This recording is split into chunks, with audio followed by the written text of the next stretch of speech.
देख रहे हैं इंडिया टीवी, आपके साथ मैं हूं मीनाक्षी जोशी। वक्त हो गया है राजधर्म का। राजधर्म क्या कहता है? देश बड़ा है या वोट बैंक बड़ा है? राष्ट्रभक्ति बड़ी है या फिर वोट भक्ति बड़ी है? राष्ट्रगीत जो भारत की शान, स्वतंत्रता संग्राम और इतिहास का गौरव है, उससे किसी भी दल को या किसी भी धर्म को आपत्ति क्या हो सकती है? महात्मा गांधी और जवाहरलाल नेहरू ने जब वंदे मातरम के मात्र 2 छंद गाए थे, वो देश का अपमान था, या आज वंदे मातरम कानून बनने के बाद मल्लिकार्जुन खड़गे कांग्रेस के कार्यक्रम में आधा राष्ट्रगीत गाकर अपमान कर रहे हैं? ये सवाल मैं नहीं पूछ रही हूं, ये सवाल खुद मल्लिकार्जुन खड़गे ने पूछा। बीजेपी और आरएसएस की देशभक्ति पर सवाल है या कांग्रेस की देशभक्ति पर सवाल है? सवाल ये मैं पूछ रही हूं। ये सवाल आज इसलिए उठ रहे हैं क्योंकि वंदे मातरम कानून बनने के बाद लगातार इसका अपमान हो रहा है। वंदे मातरम कानून का पालन देश की सबसे बड़ी विपक्षी पार्टी नहीं कर रही है और वो सीधे सीधे चैलेंज कर रही है कि मुझे जेल में डालना है तो डाल दो। दरअसल इस विवाद की शुरुआत 15 अगस्त को स्वतंत्रता दिवस के मौके पर हुई, जब कांग्रेस मुख्यालय में पहली बार वंदे मातरम के 6 स्टैंजा गाए गए। लेकिन इस दौरान सोनिया गांधी ने कुछ इशारा किया। बीजेपी का कहना यह है कि उन्होंने राष्ट्रगीत को बीच में रुकवाने की कोशिश की। हालांकि तब पूरा 6 स्टैंजा गाया गया, लेकिन 17 अगस्त को गोवा में कांग्रेस के कार्यक्रम के दौरान, जिसमें खुद कांग्रेस अध्यक्ष मल्लिकार्जुन खड़गे हिस्सा ले रहे थे, उन्होंने केवल 2 स्टैंजा ही गाए। और इसी के बाद ये विवाद शुरू हुआ, क्योंकि वंदे मातरम कानून ये कहता है कि सभी 6 पैरा गाना अनिवार्य है, लेकिन कांग्रेस ये कहती है कि पहले तो केवल 2 पैरा ही गाए जाते थे, इसलिए 2 पैरा ही गाए जाते रहेंगे। हम करेंगे इस विषय पर चर्चा, लेकिन पहले आप सुनिए क्या कहा गया, क्या तर्क दिया गया।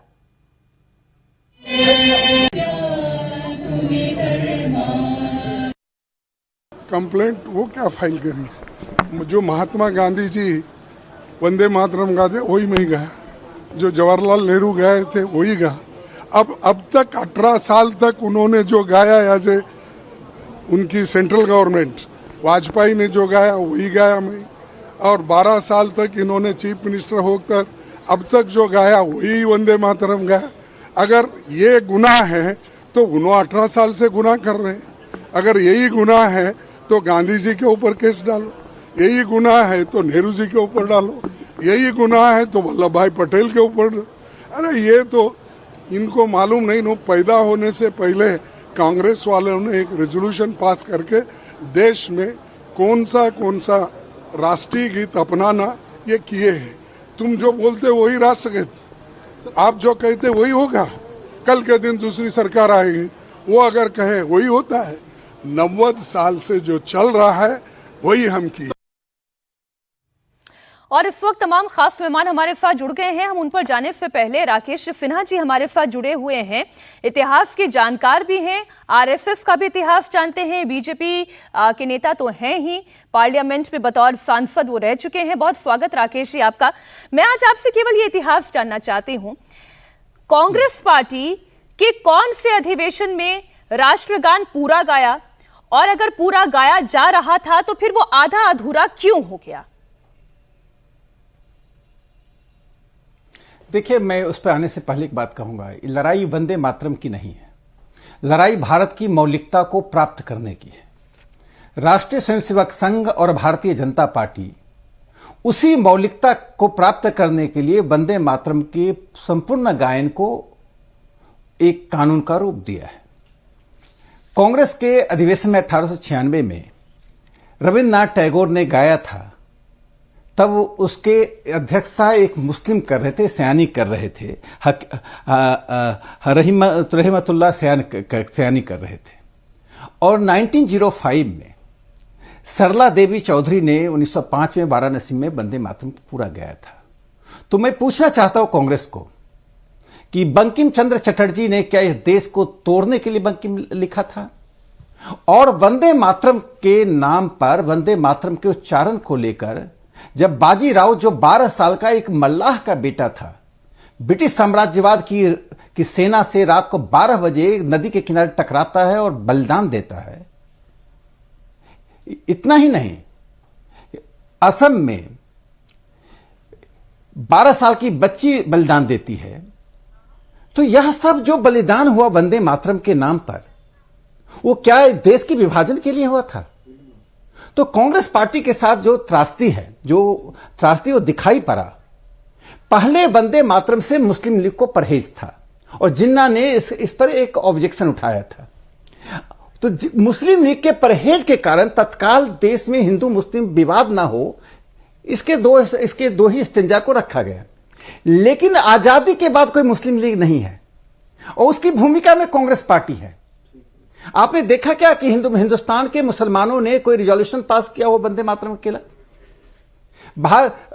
आरिफ मोहम्मद खान ने वंदे मातरम का उर्दू में अनुवाद किया है। कई मुस्लिम नेता हैं जो वंदे मातरम गाते हैं, मुस्लिम छात्र वंदे मातरम गाते हैं और कई स्कूलों में वंदे मातरम गाया जाता है जहां मुस्लिम छात्र रहते हैं। कांग्रेस पार्टी मुसलमानों को उत्तेजित करके भड़काकर प्री पार्टीशन डेज में ले जाना चाहती है। और एक बात जो मीनाक्षी जी जो बहुत महत्वपूर्ण है कि वंदे मातरम से परहेज होना, वंदे मातरम से नफरत होने में अंतर है। मान लीजिए मुझे किसी चीज से परहेज है तो मैं उसको स्वीकार कर लूंगा अनमने मन से, लेकिन सोनिया गांधी जी ने जो उस दिन किया, अगर खरगे साहब को बैठने के लिए कुर्सी लाने की बात होती, कुछ और बात होती, जिस तरह से सोनिया गांधी जी की भाव भंगिमा थी, मैं नहीं जानता हूं ऐसा भाव भंगिमा क्या थी, ऐसी क्या आपात स्थिति आ गई थी कि सोनिया जी बेचैन थी। मैंने इतनी नफरत, मैं कहता हूं कि मैं अब तक मानता था कि सोनिया गांधी जी का भारतीयकरण हो गया, लेकिन नागरिकता उनकी भारत की है, मस्तिष्क उनका यूरोप का है। यदि यूरोप का मस्तिष्क नहीं होता और सैद्धांतिक रूप से विरोध करती, जो कांग्रेस के बहुत लोग सैद्धांतिक रूप से विरोध कर रहे थे, तो इतनी बेचैनी नहीं, उत्तेजना होना और बेचैनी होने में अंतर है। वो सोनिया गांधी जी की बेचैनी थी, इतनी बेचैनी थी कि भूल गई कि वंदे मातरम को गाते समय एक डेकोरम होता है, वो डेकोरम को तोड़ गई। नहीं, बात और खरगे साहब को तोड़ना आगे पड़ा। चली गई आज है ना खरगे जो बोल रहे हैं जी, मैं उसी पे आ रही हूँ राकेश जी, कि जो बेचैनी है, जो डेकोरम है, उससे बात आगे बढ़ चली है। आगे ऐसे बढ़ चली है क्योंकि कानून ये कहता है कि या तो राष्ट्रगीत पूरा बजेगा या नहीं बजेगा। राजकीय कार्यक्रम में बजना अनिवार्य होगा, प्राइवेट फंक्शन में आपकी अपनी इच्छा कि आप इसे बजाना चाहते हैं या नहीं, लेकिन अगर बजेगा तो पूरा बजेगा, पूरा गीत गायन करना ये अनिवार्य है। लेकिन मल्लिकार्जुन खड़गे ये कह रहे हैं कि क्या नेहरू गलत थे, उनके ऊपर केस डाल दीजिए। क्या गांधी गलत थे, जिन्होंने आधा वंदे मातरम गाया, उनके ऊपर आप केस डाल दीजिए। तो ये जो इतिहास में ले जाने की कोशिश फिर से हो रही है, जो आज मल्लिकार्जुन खड़गे कह रहे हैं, वो देशभक्त नहीं थे या आज ये देशभक्त नहीं है? नहीं, देखिए खरगे साहब इतिहास को इतनी साधारण तरह से व्याख्या कर रहे हैं, वो अपने आप में इतिहास के साथ जुल्म करना है। मैं ये बात इसलिए कह रहा हूं कि मैंने कहा कि 1935-37 में जो परिस्थितियां पैदा हुई थी और कांग्रेस के सामने, जो कांग्रेस उसमें एक पार्टी नहीं थी, एक राष्ट्रीय मंच था, उसके सामने चुनौती थी कि देश की अखंडता को बचाया जाए, किसी तरह से मुसलमानों को किसी बात को लेकर उग्र नहीं किया जाए। तो वो परिस्थिति जन्य फैसला था, तभी तो वंदे मातरम को ऑल इंडिया रेडियो पर बैन कर दिया गया। और ऑल इंडिया रेडियो बैन पर किसने, मास्टर कृष्ण राव जी के प्रयास से 1947 में जाकर बैन हटा। 1905 में वंदे मातरम पर फिल्म बनी। अब ये बताइए, वंदे मातरम पर अंग्रेजों ने एक सर्कुलर निकाला था कि जो भी वंदे मातरम की कहेगा, जो भी भारत माता की जय कहेगा, उसको उस पर आपराधिक मुकदमा होगा। आरएसएस के संस्थापक डॉक्टर हेडगेवार का सार्वजनिक जीवन ही शुरू होता है 1907 में, जब उन्होंने वंदे मातरम कहकर अंग्रेज इंस्पेक्टर का स्कूल में अवहेलना की तो उनको स्कूल से निकाल दिया गया। तो मैं कहना चाहता हूं खरगे साहब गांधी और नेहरू की छाया में न बचे। गांधी और नेहरू में बुनियादी अंतर है। गांधी भारत की मौलिकता के लिए थे, नेहरू भारत की मौलिकता को तोड़ना चाहते थे। वह नेहरूवादी संस्कृति, मैं नेहरू व्यक्ति की बात नहीं कर रहा हूं, वो नेहरूवादी संस्कृति है जो भारत को यूरोप के आईने में देखना चाहता है। हम भारत के आईने में देखना चाहते हैं। अरे विद्यादायिनी, ज्ञान और विद्या की बात करने पर परहेज होगा? दुर्गा क्या एक आइडल के रूप में है? दुर्गा एक ऐसी चीज को चित्रित करती हैं जो एक नारी शक्ति किस प्रकार से राक्षसी शक्ति का अंत करता है। कौन कहता है दुर्गा जी की आप पूजा कीजिए? आप सिंबल से भी परहेज हो गया, कल अशोक चक्र से भी परहेज होगा। मैं बता देना चाहता हूं कि इस हिंदुस्तान में कांग्रेस पार्टी एक मुस्लिम लीग की भूमिका में है और खड़गे साहब जो कह रहे हैं वो सोनिया गांधी की के दबाव में अपने कांग्रेस की कुर्सी बचाने की बाध्यता में यह बात कर रहे हैं। और कोई भी पार्टी, कोई भी संगठन संविधान की अवहेलना नहीं कर सकता है। एक बार कानून बन गया, आपको कानून का पालन करना पड़ेगा। यह चुनौती देना कि मैं जेल जाने के लिए तैयार हूं, संभवतः यह भारत की संप्रभुता को चुनौती दी जा रही है। एक चुनौती और है जो अभी मल्लिकार्जुन खड़गे के इसी बयान में मुझे दिखाई दी। उन्होंने कहा कि अरे इन्हें मालूम नहीं, पैदा होने से पहले कांग्रेस वालों ने एक रेजोल्यूशन पास करके कौन सा राष्ट्रीय गीत अपनाना है ये तय कर लिया था। तुम जो बोलते हो वही राष्ट्रीय गीत, जो कहते हो वही होगा। कल को दूसरी सरकार आएगी तो वो जो कहे तो क्या वो होगा। कहने का मतलब आज अगर इसे राष्ट्रीय गीत के तौर पर ना सिर्फ अपनाया गया, इसे कानूनी संरक्षण संवैधानिक रूप से मिल गया, कल को अगर कोई दूसरी पार्टी आएगी तो हो सकता है ये संरक्षण उससे वापस ले सकती है। देखिए, जनता के जनादेश के साथ एक जन वैधानिकता होती है। जनादेश ही काफी नहीं होता है। जनता का सेंटिमेंट क्या होता है उसका मैं एक उदाहरण देता हूं। 2003 में बीबीसी ने एक सर्वे किया, उसमें दुनिया भर के 7000 राष्ट्रीय गानों को रखा गया था, तरह तरह के सॉन्ग्स को रखा गया था, जिसमें 155 देश के 7000 सॉन्ग्स थे। उसमें वंदे मातरम का द्वितीय स्थान था और वंदे मातरम का पूरा वंदे मातरम। तो मैं यह कहना चाहता हूं, खड़गे साहब को परहेज कहां है, सोनिया गांधी को परहेज कहां, साफ देश को बताएं। यह देश परतंत्र नहीं है। इस देश में द्वि राष्ट्रवाद की लड़ाई नहीं चल रही है। कोई पाकिस्तान और भारत की लड़ाई अभी नहीं चल रही है। यह देश एक है। और संविधान सभा के विमर्श को पढ़ लें। संविधान सभा के विमर्श में वंदे मातरम के किसी भी स्टांजा के प्रति कोई भी प्रतीकात्मक रूप से भी विरोध नहीं हुआ था। और संविधान सभा में तो बहुत कुछ हुआ। बिना संविधान सभा में बहस किए हुए माउंट बेटन को भारत का गवर्नर जनरल बना दिया गया।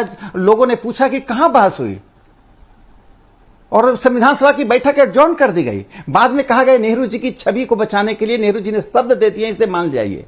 तो क्या नेहरू के हर कृत्य को हम मान लें? ये जान लीजिए, कोई भी व्यक्ति अपने आप में परफेक्ट नहीं होता है, कोई भी व्यक्ति अपने आप में संपूर्ण नहीं होता है। और संपूर्ण तो भगवान राम ही है। सिर्फ हम 16 कला से युक्त कोई व्यक्ति नहीं होता। हम किसी भी व्यक्ति के सभी बातों को मान लें और भारत के संविधान, भारत की संवेदनशीलता, भारत के लोगों की भावनाओं को भूल जाएं, ऐसा नहीं हो सकता है। और सरकार कब कैसे कानून बनाएगी? कानून बनाना एक स्थिर काम नहीं है। कोई कानून 1950 में नहीं बना तो आज नहीं बनेगा। अरे काले धन के खिलाफ कानून 1950 में यदि नहीं बन पाया और आज बनता तो कोई कहेगा तब नेहरू जी पर मुकदमा कीजिए, महात्मा गांधी पर मुकदमा कीजिए। ये कुतर्क की लड़ाई है। मैं इतना ही जानना चाहता हूं, एक बात में, अंतिम बात। वंदे मातरम, महर्षि अरविंद, बिपिन चंद्र पाल, लोकमान्य तिलक, इन सब की राय क्या थी? क्या इन लाल बाल पाल से नेहरू महान थे? क्या लाल बाल पाल से बड़े नेहरू थे? क्या भारत की समझ लाल बाल पाल की थी या नेहरू की थी? मैं नेहरू जी के स्वतंत्रता संग्राम में योगदान को प्रधानमंत्री के रूप में कार्य को कोई अवमूल्य नहीं कर रहा हूं। जब भारत की विचार की बात आएगी, भारत के अभिप्राय की बात आएगी, आइडिया ऑफ इंडिया की बात आएगी, तो बिपिन चंद्र पाल का सोल ऑफ इंडिया, महर्षि अरविंद का वंदे मातरम अखबार में दिया गया, वंदे मातरम पर लिखे गए शब्द, और लाला लाजपत राय का वंदे मातरम जो उन्होंने पंजाब में शुरू किया वह अखबार, ये सब बातें विमर्श में आएंगी। कांग्रेस पार्टी ने पहले ही लाल बाल पाल को समाप्त कर दिया। एक और अंतिम, मीनाक्षी जी, इनसे पूछना चाहिए कांग्रेस के लोगों से जी, कि लोकमान्य तिलक ने गणेश महोत्सव और शिवाजी महोत्सव शुरू किया था। उसका एकमात्र उद्देश्य था कि लोगों को साम्राज्यवाद के खिलाफ एक जागृत करना। कांग्रेस पार्टी क्या शिवाजी महोत्सव, गणेश महोत्सव को सेकुलर मानती है या कॉम्युनल मानती है? तो यह इसलिए मैंने शुरू में कहा कि पूरी जो लड़ाई है एक गीत पर नहीं है, कुछ स्टैंजा पर नहीं है। भारत की जो अपनी मौलिकता है, जो मौलिकता हजारों वर्ष के इसके इतिहास को दिखाता है, उस मौलिकता के खिलाफ ही 1947 से जो भारत है, या अंग्रेजों के आने के बाद से जो भारत है, इस्लाम के आने के बाद से जो भारत है, उसमें भारत की मौलिकता खोज रहे हैं। हम भारत की मौलिकता वैदिक संस्कृति में, वैदिक युग में, प्री वैदिक एज में, हड़प्पा और मोहनजोदड़ो में हम भारत की मौलिकता खोज रहे हैं।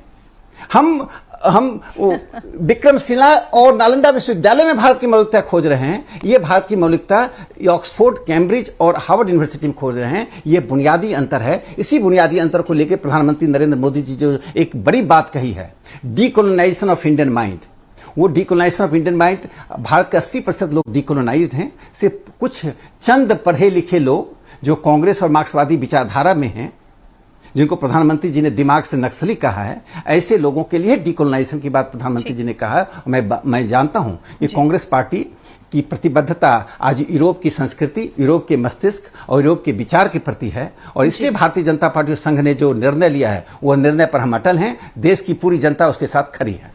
बहुत बहुत शुक्रिया राकेश सिन्हा जी, इंडिया टीवी को समय देने के लिए और इतिहास तक इस चर्चा को पहुंचाने के लिए बहुत धन्यवाद।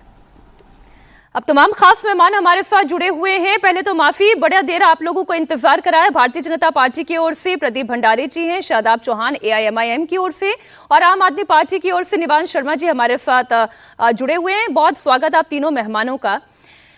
विषय तो बहुत बड़ा है प्रदीप जी, विषय यही है कि जो अभी राकेश जी ने कहा, मैं वहां से चर्चा को आगे बढ़ाती हूं कि हम भारत की अपनी मौलिकता को क्या तलाश कर रहे हैं, और अगर तलाश कर रहे हैं या उसको पुनर्स्थापित कर रहे हैं तो कांग्रेस पार्टी ये कह रही है कि हम जो आज तक करते आए हैं क्या वो गुनाह था?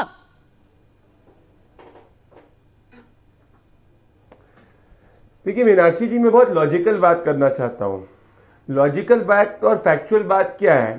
फैक्चुअल बात यह है कि वंदे मातरम राष्ट्रगीत है, और वंदे मातरम को पार्लियामेंट ऑफ इंडिया ने पास किया है कि पूरा वंदे मातरम गाना ही राष्ट्रगीत है। अब prevention of insults to national honours act 1971 जो 2026 में अमेंड हुआ है, वो ये स्पष्ट करता है कि हर व्यक्ति को राष्ट्रगीत गाते समय सेम वही सम्मान देना है जो जनगण मन राष्ट्र के समय देता है। तो इसमें कोई डिफरेंस ऑफ ओपिनियन नहीं है। तो अब जब ये अमेंड हो चुका है तो हर भारतवासी को इसको फॉलो करना है और उसको वही रिस्पेक्ट देना है जो राष्ट्रगीत को देते हैं। अब कांग्रेस पार्टी के लिए तुष्टीकरण और वोट बैंक क्या राष्ट्रगीत के सम्मान से ऊपर है? क्योंकि कानूनी रूप से इसीलिए FIR कांग्रेस पार्टी पे देश की जनता ने करी है, क्योंकि ये लॉ का भी वायलेशन है और letter and spirit of Indian constitution का भी वायलेशन है। जैसे आर्टिकल 370 कांग्रेस पार्टी ने 70 साल तक एब्रोगेट नहीं किया था। हम इससे लोकतांत्रिक रूप से डिसएग्री करते थे। एक देश में 2 विधान 2 झंडे नहीं हो सकते। तो हमने जब सरकार के अंदर है हमने उसको एब्रोगेट किया।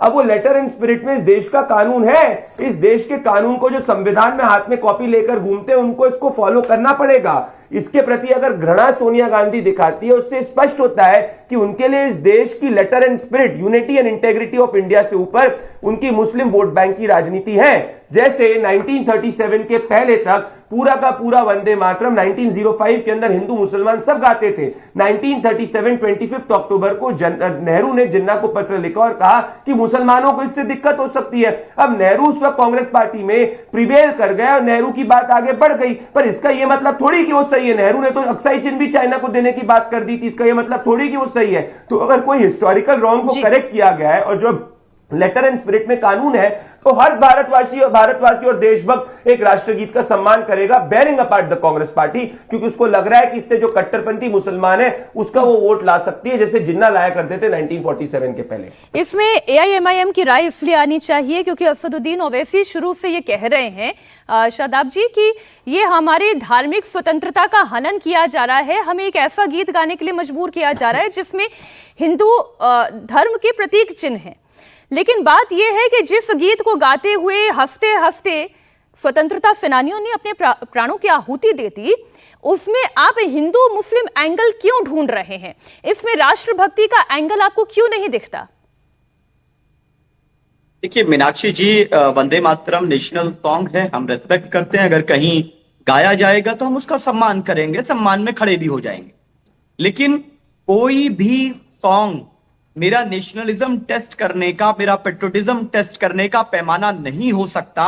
मेरा नेशनलिज्म और पेट्रोटिज्म टेस्ट एक गीत से नहीं किया जा सकता। जो जय हिंद और हिंदुस्तान जिंदाबाद, इंकलाब जिंदाबाद का नारा लगा करके जिन्होंने देश की आजादी के लिए लड़ाई लड़ी, या आज अगर मैं जय हिंद बोलता हूं तो मेरी देशभक्ति पे सवाल कैसा हो जाएगा? अगर मैं जन गण मन गण बोलता हूं तो मेरे नेशनलिज्म पर सवाल कैसा हो जाएगा? मैं किसी भी कंडीशन में, कुछ भी हालात रहेंगे, मैं तौहीद के साथ कॉम्प्रोमाइज नहीं करने वाला हूं, क्योंकि आर्टिकल 25 मुझे प्रोटेक्शन देता है और फंडामेंटल राइट सुपीरियर है, और बड़ा फेमस जजमेंट है सुप्रीम कोर्ट का ट्रिब्यूनल वाला। तो ये मेरे पे कोई बाध्यता नहीं है कि मुझको पढ़ना पड़ेगा, ना कानून में बाध्यता है और ना कोई कर सकता है। चाहे कोई भी परिस्थिति रहेगी, कोई भी मुझे मजबूर करेगा, चाहे गन पॉइंट पे करेगा, कैसा भी करेगा, लेकिन मैं किसी भी कंडीशन में नहीं पढ़ने वाला हूं। मैं किसी भी कंडीशन में नहीं पढ़ने वाला हूं। आप कह रहे हैं क्योंकि ये आपके फंडामेंटल राइट्स का हनन है, इसलिए आप नहीं पढ़ेंगे। बिल्कुल ठीक। मैं एक बार सब लोगों की राय लेते चलो। निवान जी, आपकी क्या राय है? इस पर आम आदमी पार्टी की सोच क्या है वंदे मातरम को लेकर? देखिए मीनाक्षी जी, बहुत बहुत नमस्कार। और मेरा तो क्लियर मानना है कि देश में कानून की जरूरत ही नहीं होनी चाहिए वंदे मातरम की रिस्पेक्ट करने के लिए। ये तो आउट ऑफ हार्ट आनी चाहिए। हम भारतीय हैं तो हमें वंदे मातरम की रिस्पेक्ट करनी है, दिल से जज्बा होना चाहिए ये तो।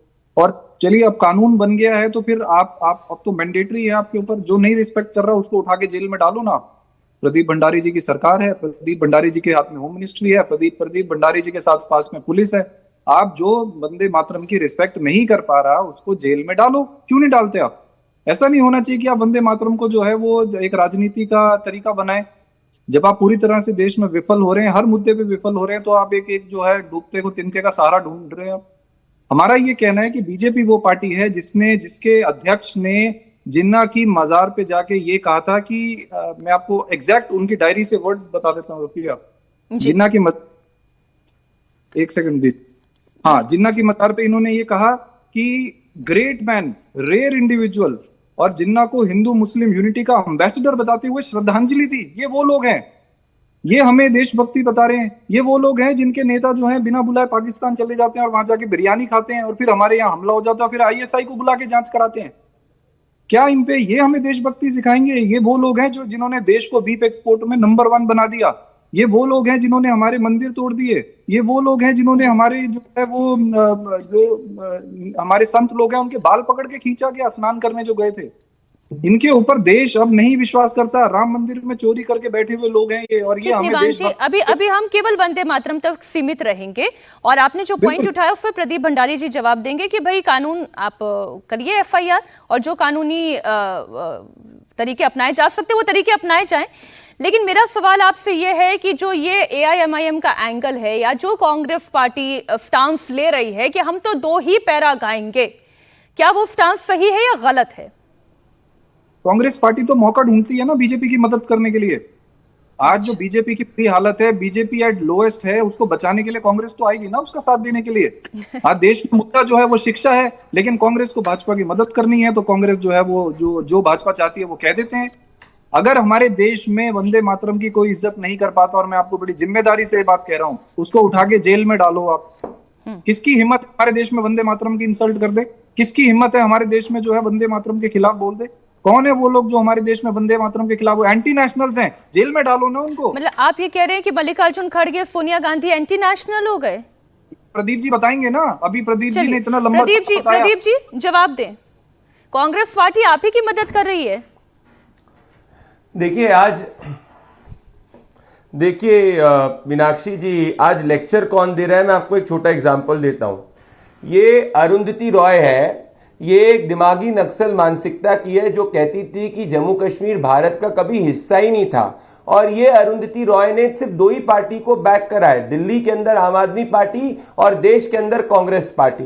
तो ये दिमागी नक्सल इकोसिस्टम वाले लोग जिनके पॉलिटिकल फ्रंट कांग्रेस और आम आदमी पार्टी, वो आज हमको लेक्चर दे रहे हैं। क्या कभी कोई देशभक्त व्यक्ति सर्जिकल स्ट्राइक का प्रूफ मांग सकता है? कोई देशभक्त व्यक्ति नहीं मांग सकता है, पर निवान जी के पार्टी के सुप्रीमो अरविंद केजरीवाल जी ने मांगा था, प्रूफ किया है। तो इस पे हम ना जाए, अब हम बेसिक लॉजिकल बात करते हैं। लॉजिकल बात ये कही जाती है मीनाक्षी जी कि 51A जो कॉन्स्टिट्यूशन का प्रिंसिपल है, फंडामेंटल ड्यूटी, वो ये कहता है कि हर सिटीजन की जिम्मेदारी बनती है कि वो नेशनल एंथम और नेशनल फ्लैग का सम्मान करे। और अब नेशनल एंथम और नेशनल सॉन्ग जो है वो सेम पेडिस्टल पे, तो उसकी जिम्मेदारी कॉन्स्टिट्यूशन के 51A के आधार पे बनती है कि वो इसका सम्मान करे। बात रही उसको प्रोसिक्यूट करने की, एफआईआर हो गई है, कानून अपना काम करेगा, कोर्ट जो है न्याय प्रणाली के हिसाब से जिसको जेल भेजना है भेजेगा। आप घबराइए मत, नशा पंजाब में फैलाने वाले लोग। मैं मुख्य बात कहता हूं, किस देशभक्त व्यक्ति को वंदे मातरम से दिक्कत हो सकती है? किस देशभक्त व्यक्ति को गुस्सा आ सकता है वंदे मातरम से?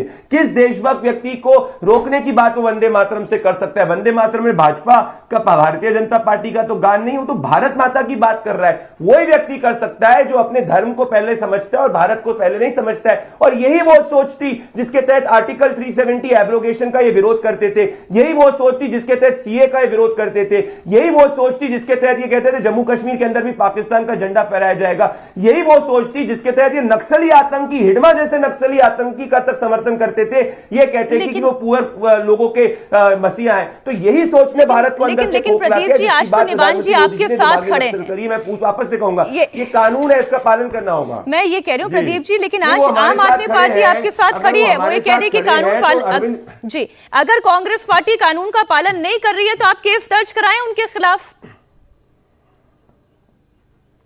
हो ही गए केसेस दर्ज, जनता ने केस दर्ज कर दिए मीनाक्षी जी, इनको अपडेटेड नहीं है। मैं चाहता हूं कि अरविंद केजरीवाल जरा एक खुले आम पर, जैसे आजकल वीडियो बनाने की उनकी हॉबी है, तो जरा एक वीडियो बना दे और कह दे कि कांग्रेस पार्टी के सोनिया गांधी और राहुल गांधी जिसके सामने मैं नतमस्तक हो गया था, जिसके साथ मैंने अलायंस कर लिया था, जिसके सामने मैं चला गया था, जिसके शीश महल में जब मैं जेल में गया था उनके साथ अलायंस कर लिया था, वो एंटी नेशनल है, तो हम मान लेंगे इनका चित सही है। ये आज बात यहां कर रहे, कल जाके उसी कांग्रेस पार्टी की गोदी में चले जाएंगे। मैं आती हूँ निवांशी, मैं आती हूँ, आपको रिस्पॉन्स करने का मौका मिलेगा। की झूठी कसम खा के शीशमहल बना लिया था। ठीक, शादाब जी, अब चूंकि आपने मुस्लिम आइडेंटिटी को ऊपर रखते हुए फंडामेंटल राइट्स की बात की, तो अभी थोड़ी देर पहले राकेश सिन्हा जी एक इतिहास का बिंदु बताते हुए गए, और जब हम भारतीय महापुरुष जो मुस्लिम समुदाय से आते हैं, जब हम उनकी बात करते हैं तो उसमें रहमतुल्लाह सयानी जी का भी नाम आता है।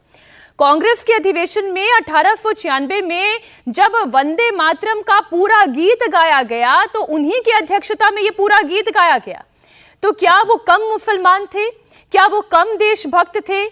उन्होंने भी वंदे मातरम गीत गाया। देखिए मीनाक्षी जी, संविधान का अनुच्छेद 25 जो आर्टिकल 25 फ्रीडम ऑफ रिलीजन, वो मुझे प्रोटेक्शन देता है। और मैं अगर कोई पढ़ेगा तो मैं उसको गलत तो नहीं कह रहा हूं कि आप मुसलमान नहीं हो, हिंदू नहीं हो, या कोई आप देशद्रोही हो, मैं ऐसा तो नहीं बोल रहा हूं, मैं किसी पर सवाल तो नहीं कर रहा हूं। मैं कह रहा हूं कि शादाब चौहान किसी भी कंडीशन में तौहीद के साथ कॉम्प्रोमाइज नहीं करने वाला है। मैं भारत को देश मानता हूं, देवी नहीं मानता। मैं भारत से प्रेम करता हूं, मैं भारत को न मानता हूं न मानने वाला हूं, और मैं मां की भी पूजा नहीं करता हूं। मेरा फेथ यह है कि मैं मां की इज्जत करता हूं, मैं पूजा करके और उसको वृद्धाश्रम छोड़कर नहीं आता हूं। मेरा फेथ है और मेरा संविधान मुझे अनुमति देता है, मेरा कॉन्स्टिट्यूशन उसकी प्रोटेक्शन देता है। और अभी इसी बात को समझते हुए आप थोड़ा एलैबोरेट करें। तो फंडामेंटल राइट से बढ़कर नहीं हो जाएगा कुछ भी। अरे मैं बिल्कुल आपकी बात से सहमत हो जाती हूँ कि ये आपकी फंडामेंटल राइट है, लेकिन मैं आपसे जब ये सवाल पूछ रही हूं कि क्या रहमतुल्लाह सयानी कम मुसलमान थे कि वो पूरा वंदे मातरम गीत गा रहे थे?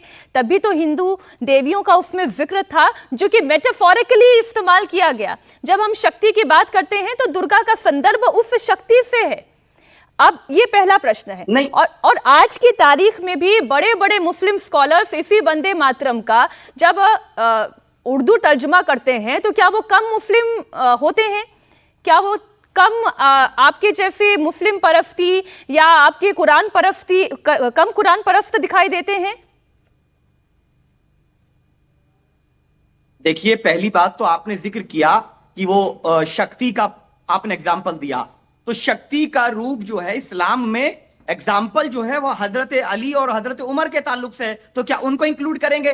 दूसरी बात यह है कि मैं किसी के ना रिलीजन पे सवाल कर रहा हूं, ना किसी के हम फेथ पे सवाल खड़ा कर रहा हूं। वो उनका फेथ है, वो उनको मुबारक हो, मैं किसी को गलत नहीं बोल रहा हूं। उनका फेथ उनको मुबारक, लेकिन मैं अपना फेथ मैं मेरे अकॉर्डिंग तय करूंगा, और मेरा ये फंडामेंटल राइट है। मेरा मजहबी अकीदा ये है कि मेरे फेथ की बुनियाद तौहीद है, और मैं तौहीद जो है वो एक अल्लाह की इबादत करता हूं, अल्लाह को सजदा करता हूं, उसके अलावा ना किसी की पूजा करने वाला हूं, ना सजदा करने वाला हूं, ना आपकी नजर में मैं आ रही हूं एक मिनट प्रदीप जी, एक प्रश्न और। आपकी नजर में जो कांग्रेस पार्टी ने किया वो सही था या गलत था? अपमान था या नहीं था? कांग्रेस पार्टी के कार्यक्रम में आधा चलाया गया और पूरा चलना था। तो हमारे यहाँ तो ना आधा चलता है ना पूरा चलता है, लेकिन सम्मान की बात जहां आएगी तो हम कह रहे हैं कि सम्मान होना चाहिए, सम्मान में ऐतराज नहीं है। क्योंकि कारगिल की लड़ाई वंदे मातरम से नहीं, नारे तकबीर अल्लाहू अकबर से जीती गई थी। तो मुझे उम्मीद है भंडारी जी भी नारे तकबीर अल्लाहू अकबर का नारा लगाएंगे और सम्मान करेंगे, क्योंकि कारगिल की लड़ाई वंदे मातरम से नहीं जीती गई थी। ये कैसा इतिहास लेकर आ रहे हैं आप? प्रदीप जी इसका जवाब ये आप फैक्ट है। ये ये खैर मुझे ना नाराए तकबीर अल्लाह अकबर ये से मदरसा परेशानी वाला है, इतिहास ना ला मुझे रहे वंदे जो- मातरम से परेशानी है। आप जिसकी ये- इबादत करें वो बेहतर है, लेकिन इतिहास के फैक्ट सही होने चाहिए। प्रदीप जी मैं आ रही हूँ फिर निवान जी आपके फैक्ट सही पास। है, मैं चैलेंज कर रहा हूँ। गलत साबित करें मेरी बात को। मैं चैलेंज कर रहा हूं प्रदीप भाई को कि शादाब की बात को गलत साबित कर दे तथ्यों के मीनाक्षी आधार पे। जी, मीनाक्षी जी पूरी गलत है भैया, पूरी गलत है। बताता हूँ कैसे गलत है, पहले बताता हूँ गलत क्या है। आप पॉइंट नंबर देश वन, की आपकी आजादी बात में भी इस बात हिस्सा पे दिए थे, गलत है वाले ये भी कि ये बोलेंगे। सोच कि मेरा रिलीजन मैं बता रहा हूं, आर्टिकल 25 ये नहीं कहता कि आपका रिलीजन पहले और देश बाद में। The spirit of the Indian preamble says किसने दैट द कहा कंट्री देश इज की? फर्स्ट देश की तो बात ही एंड नहीं योर है। Religion is later. जो आप सोच बता रहे उस आधार पे पाकिस्तान बना, उस आधार पे बांग्लादेश बना। जाके पढ़िए, वो इस्लामिक रिपब्लिक नहीं है। भारत इस्लामिक रिपब्लिक नहीं है, भारत कॉन्स्टिट्यूशन नहीं, ऑफ भारत इंडिया से हिंदू चलता है रिपब्लिक भी और नहीं है। Spirit of Indian Bharat constitution Hindu है रिपब्लिक कि भी नहीं यूनिटी और है, सर। इंटेग्रिटी ऑफ इंडिया की बात करते हैं। सुनिए, इसके अंदर सुप्रीम कोर्ट ऑफ इंडिया ने Bijoe Emmanuel versus state of Kerala के 1986 के जजमेंट में कहा था कि आर्टिकल 25 के अंदर आपको यह प्रोटेक्शन नहीं मिलता कि जब राष्ट्रगान बजेगा या राष्ट्रगान के साथ में जाके नेशनल एंथम बजेगा तो आपको जाके उसका रिस्पेक्ट नहीं करना है। आपको रिस्पेक्ट करना है, ये आपका धर्म है, कानून है और आपको भारत के नागरिक के रूप में ये करना है, आपकी फंडामेंटल ड्यूटी भी है। और कोई नाराय तकबीर की बात नहीं। अगर आपके लॉजिक को एक्सटेंड कर दूं तो इंडियन आर्मी के कितने सारे नारे पड़ते हैं, जय भवानी, जय शिवाजी, जो बोले सोनिया, क्या उसके अंदर मुसलमान नहीं है? क्या वो मुसलमान नारे की बात नहीं करता है? क्या वो स्पिरिट की बात करता है? आपका बस चले तो आप पाकिस्तान आर्मी बना देंगे करके, आपकी सोच ही पाकिस्तान वाली सोच है, इसीलिए जाके आप आतंकवादियों को बैक करते हैं। हम सब हिंदू मुसलमान बाद में, भारतीय पहले, और भारत का नेशनल सॉन्ग है वो और भारत का नेशनल एंथम है वो। ये बात है। 1905 तक हिंदू और मुसलमान दोनों ने बंगाल के पार्टीशन को रोकने के लिए ब्रिटिशर्स के खिलाफ नारे को लगाए थे। तो क्या मुसलमान जो है सेकेंडरी मुसलमान हो गए आपकी सोच के हिसाब से? आपकी सोच जिन्ना वाली सोच है, जिसके आधार पर जिन्ना ने पाकिस्तान बनाया था और भारत का पार्टीशन नेहरू को फोर्स करके प्रदीप जी बताइए कि जो भारत की यही सेना फर्क ने है। यहाँ का नारे मुसलमान तकबीर भारत अल्लाह पहले अकबर समझता लगा है, करके ना कि पाकिस्तान रिलीजन को पहले। हराया, तो आप खुश हैं उससे? ये नहीं है। नहीं, नाराय तकबीर अल्लाह पर लगा कहाँ लगाया भैया? वाली नहीं, मेरे ख्याल से इस पे हम थोड़ा सा फैक्ट करेक्ट कर लें। अपने रेजिमेंट के नारे लगाती है, नहीं, कोई सुनिए, भी सुनिए, रेजिमेंट सुनिए। का नारा मेरे नाराय ख्याल से तकबीर प्रदीप नहीं जी है। फैक्ट हम इसे ठीक कर पाकिस्तान लें। की फौज जो है वो नाराय तकबीर का नारा लगाती है, क्योंकि वो यही इस्लामिक फौज यही है। मैं आपको बताती हूँ। आपको नारा शादाब लगाना जी, अपने घर पे प्रदीप जी, लगाइए। हमारे जो भारत की दर्शक फौज सुन रहे हैं, नहीं हमें लगाती, उनके झूठ पास मत सही बोलिए, कोई जानकारी रेजिमेंट जानी नहीं लगाती। चाहिए। करगिल युद्ध के दौरान जब 18,000 फीट की ऊंचाई पर पहाड़ों पर यह जंग लड़ी जा रही थी, तब दुश्मन की फौज को गुमराह करने के लिए, यानी कि पाकिस्तानी फौज को गुमराह करने के लिए भारतीय सेना की तरफ से भी नारा तकबीर अल्लाहू अकबर का नारा दिया गया था, जिससे कि वो गुमराह हो, उन्हें यह लगे कि उनके अपना कोई सैनिक वहां पहुंच रहा है, टुकड़ी पहुंच रही है और इसका उन्हें फायदा मिला। मैं आपसे फिर ये कह रही हूं कि ये भारतीय फौज जय माता दी का भी नारा लगाती है, ये भारत की फौज जरूरत पड़े तो नारा तकबीर अल्लाहू अकबर का भी नारा लगाएगी, क्योंकि ये भारत तो ये वो गुलदस्ता है जिसमें हिंदू, मुस्लिम, सिख, ईसाई सब हैं, पारसी है, जैन है। I agree. इसलिए हम ऐसे विषय पर ना जाएं। बात इतनी भर की है निवान जी कि वंदे मातरम से ऐतराज क्यों है? बात इतनी भर की है कि वंदे मातरम से ऐतराज क्यों है? जस्ट 10 इसको देश में वंदे सेकंड विवान भाई, आज विवान है, भाई 10 सेकंड। रुकिए आप रुकिए, अरे रुकिए ना सर, 1 मिनट रुकिए। जिसको देश में वंदे मातरम से ऐतराज है उसको उठा के जेल में डाल दो आप। मेरा तो क्लियर कहना है, जिसको ऐतराज है जेल में डालो। और दूसरा, ये AIMIM और ये बीजेपी, ये एक ही थाली के 2 चट्टे बट्टे हैं। ये दोनों देश, कौन है भाई? ये दोनों देश बांटने का काम करते हैं। अमानतुल्लाह का क्या स्टैंड है? इनसे पूछो अमानतुल्लाह का क्या स्टैंड है, ये पूछो अमानतुल्लाह का क्या स्टैंड है। इनका विधायक, पूर्व विधायक, इनके विधायक अमानतुल्लाह का क्या स्टैंड है? वंदे मातरम पे पूछ लो इनको। ये हिपोक्रेसी देखिए। अरे अमानतुल्लाह का स्टैंड बता दो भाई। निवान जी की आवाज ठीक तरीके से नहीं आ रही है, फिर ठीक करवाएं। निवान जी आप सुन पा रहे हैं? प्लीज कीजिए, मैं बहुत देर से सुन रहा हूँ। जी प्लीज अपनी बात रखें, पूरी करें। हाँ, तो मेरा कहना है कि जो भी इस देश में लोगों को बांटने की राजनीति कर रहा है वो एंटी नेशनल है, उसके ऊपर कार्रवाई होनी चाहिए। दूसरी बात, बीजेपी से तो हम बिल्कुल ज्ञान नहीं लेंगे। इनके जो अध्यक्ष हैं वो रक्षा सौदे में दलाली करते हुए कैमरे पे पकड़े गए थे, इनके अध्यक्ष। ये जो ट्रंप के सामने किसने घुटने टेके, कैसे इनके ऊपर बोलने की। दूसरी बात, ये आप क्या जानकारी दे रहे हैं? कौन सी जानकारी में ये जो अभी आप बोल रहे हैं वो आप क्या कह रहे हैं? अपनी बात पूरी करें। इनके राष्ट्रीय अध्यक्ष जो हैं वो कैमरे पे रक्षा सौदे में दलाली करते हुए पकड़े गए थे, ऑन रिकॉर्ड। चेक करिए आप तो मीडिया से पता होना चाहिए आपको।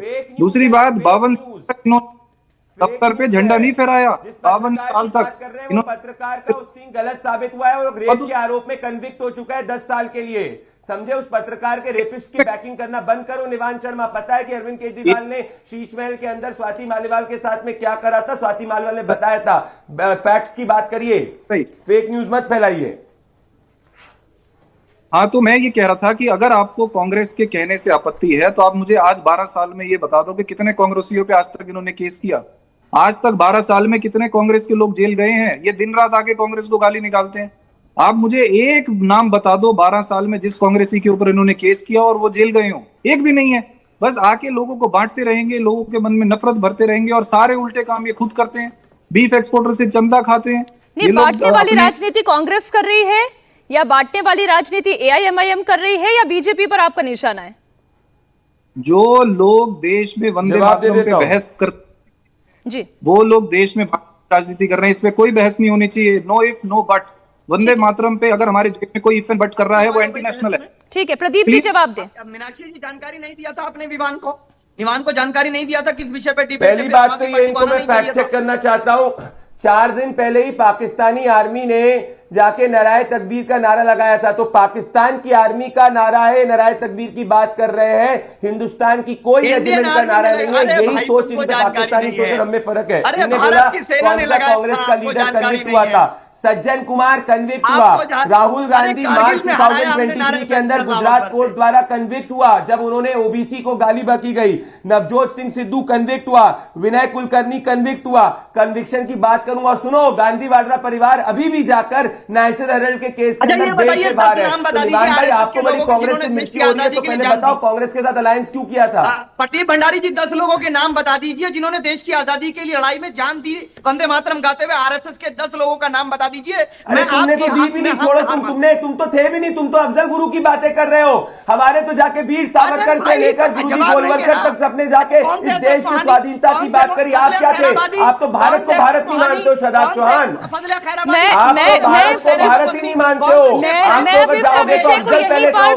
आप तो जाके बुरहान वानी जैसे वंदे मातरम हमारे देश का गौरव है। वंदे मातरम हमारे देश की इतिहास, इस स्वतंत्रता संग्राम की मौलिकता को पुनर्स्थापित करने वाला एक ऐसा गीत है जो हमारे देश के नागरिकों में ऊर्जा भरता है और इसका सम्मान होना चाहिए। जो मन से सम्मान करना चाहिए, वेलकम, लेकिन जो इसके सम्मान में खड़ा नहीं हो सकता, पूरा गा नहीं सकता, उसके खिलाफ तो कानूनी कार्रवाई होनी चाहिए। ये हमारा संविधान कहता है। बहुत शुक्रिया प्रदीप भंडारी जी, शादाब चौहान जी, निवान शर्मा जी हमारे साथ जुड़ने के लिए, चर्चा में शरीक होने के लिए।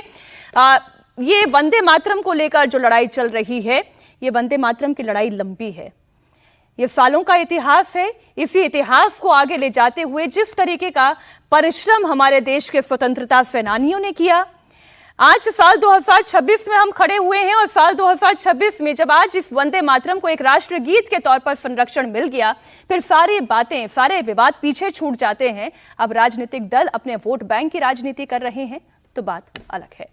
एक बड़ी खबर आपको दे दूं, लखनऊ से आ रही है।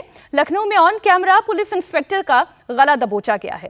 दरोगा के सिर पर लोहे की जंजीर से हमला करके उसे लहूलुहान कर दिया गया। नगर निगम के कर्मचारियों को पीटा गया, सरकारी गाड़ियों पर पथराव किया गया। ये सब कुछ सरेआम हुआ, दिन के उजाले में हुआ।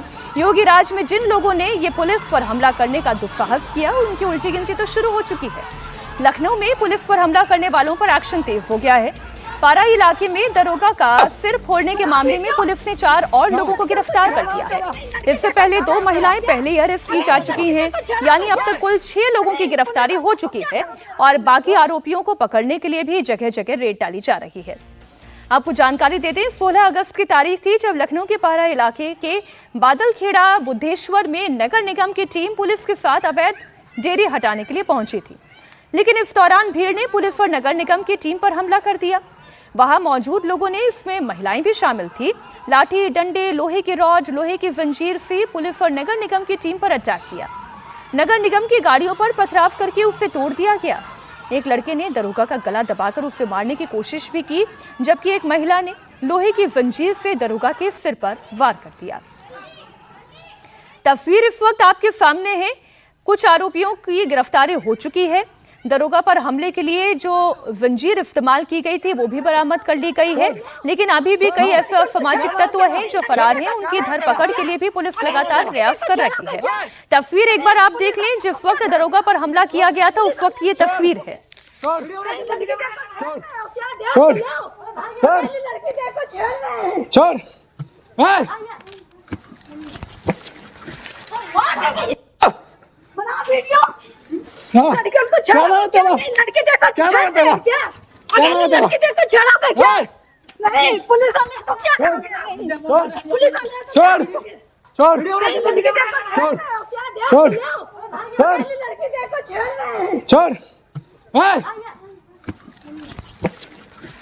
लखनऊ में उपद्रवियों ने किस तरह से सब इंस्पेक्टर पर अटैक किया, उसकी तस्वीरें भी आप देखिए और समझिए कि उत्तर प्रदेश में लॉ एंड ऑर्डर को मेंटेन रखना कितना बड़ा चैलेंज है। इतनी सख्ती के बाद भी उपद्रवियों के हौसले कितने बुलंद हैं कि वो दिन दहाड़े न सिर्फ पुलिस पर हमला करते हैं बल्कि दरोगा का गला दबाकर उसे जान से मारने की कोशिश भी करते हैं। अब इसी तस्वीर में आप देखिए किस तरीके से लोहे की अच्छी खासी मोटी ये जंजीर है जिसका सहारा लिया गया और उसे गला दबाने की कोशिश हो रही थी। और जिस वक्त लड़का दरोगा का गला दबा रहा था वहां एक महिला मौजूद थी, उसके हाथ में भी लोहे की जंजीर थी जिसे दरोगा के सिर पर हमला किया गया। जंजीर से सिर पर हमले की वजह से दरोगा लहूलुहान हो गया है। ये तस्वीर आप देखें, उनके सिर पर चोट आई है, लगातार खून बहता हुआ, इसलिए हम ये ब्लैक एंड व्हाइट तस्वीर आपके सामने रख रहे हैं। खून बहता हुआ इनके सिर से दिखाई दे रहा है। पुलिस इस मामले में अब तक 2 महिलाओं समेत 6 लोगों को गिरफ्तार कर चुकी है। जिन महिलाओं को अरेस्ट किया गया, एफआईआर में उनकी पहचान खुशबुन और आफरीन के तौर पर हुई है। पुलिस के मुताबिक खुशबुन के पास से घटना में इस्तेमाल लोहे की जंजीर बरामद हुई। वहीं पुलिस पर हमले के मामले में कुल 14 लोगों को नामजद किया गया है। आरोपियों के खिलाफ जानलेवा हमला, हत्या के प्रयास, मारपीट, बलबाज, सरकारी कार्य में बाधा, लोक संपत्ति को नुकसान पहुंचाने और जान से मारने की धमकी दी गई है। कई धाराओं के तहत मामले दर्ज किए गए हैं। जिन लोगों पर पुलिस पर हमला करने का आरोप है उनके नाम भी आपको बता दें। नामजद आरोपियों में अबरार उर्फ भूरे, इमरान, सालून, सुबिल, सराफत, अतीक, आसिफ, नसीम उर्फ जालिमुल्ला, रानू, विशान, नफीस समेत अन्य आरोपी भी शामिल हैं। इसके अलावा करीब 10 से 12 अज्ञात लोगों पर भी मुकदमा दर्ज किया गया है।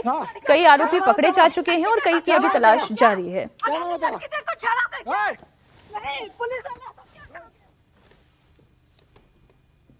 के अंतर्गत 16 तारीख को रिहायशी इलाकों से डेयरी को हटाने के लिए, जो कि सरकारी ज़मीनों पे, रोड पे, अन्य जगहों पे संचालित हो रहे थे, इनके लिए संयुक्त टीम पहुंची थी नगर निगम की और पुलिस की। तो वहां इस अवैध धंधे में लिप्त लोगों द्वारा न सिर्फ पथराव किया गया बल्कि दुर्व्यवहार किया गया नगर निगम के कर्मचारियों के साथ। और पुलिस के एक उप निरीक्षक जो उस समय लीड कर रहे थे, उनके सिर में चेन से वार किया गया जिससे वो घायल हो गए। साथ ही उनके गला दबाने की कोशिश की गई।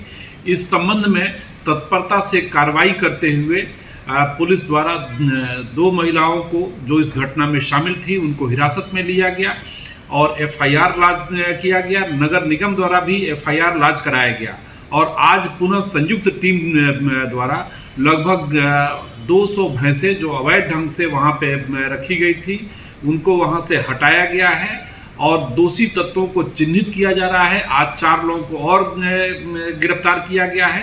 अन्य लोगों की गिरफ्तारी के लिए हमारी टीमें सक्रिय हैं।